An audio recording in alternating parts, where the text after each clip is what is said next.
এত সুন্দর একটা জায়গা, প্রচুর মানুষ আসছে এই ফল দেখতে,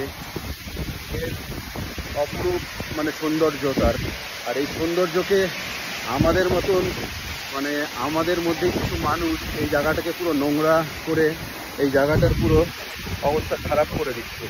এখানটায় দেখুন সব যে যার মতন বিয়ার খাচ্ছে, যে যার মতন পাচ্ছে, মানে অনেক খাবার খাচ্ছে, সব কিছু এখানেই ফেলে দিচ্ছে। প্লাস হচ্ছে এখানটা যারা বিয়ার খাচ্ছে তারা এখানেই বিয়ারের বোতলগুলো ভেঙে ফেলছে। এটা হচ্ছে পায়ে ঢুকে যাওয়ারও চান্স বেশি আছে। অনেক মানে কী হতে পারে, আমি ব্যাক ক্যামেরা করে দেখাচ্ছি কতটা মানে নোংরা ফেলে রেখেছে, এখানে খাবার প্যাকেট ফেলে রেখেছে, এই যে কত বিয়ার এগুলো। প্লাস এখানে ভালো মতন খাওয়া হয়েছে, প্লাস ভেঙে রেখে দিয়েছে। এই জিনিসগুলো পায়ে ঢুকতে হবে, কত বিয়ারের বোতল। এই যে পায়ে কিন্তু খালি পায়ে যারা আসবে তাদের কিন্তু ঢোকার চান্স থাকে, পা কেটে যাবে। পুরো জায়গাটাকে, এত সুন্দর জায়গাটাকে আমাদের মধ্যেই কিছু মানুষ তাদের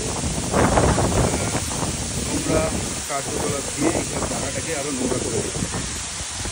এই হচ্ছে সেই জায়গা, সবাই আসছে ফটো তুলছে, সব কিছু করছে, তার মধ্যেও কিন্তু নোংরা জিনিসটা নোংরা করে দিচ্ছে।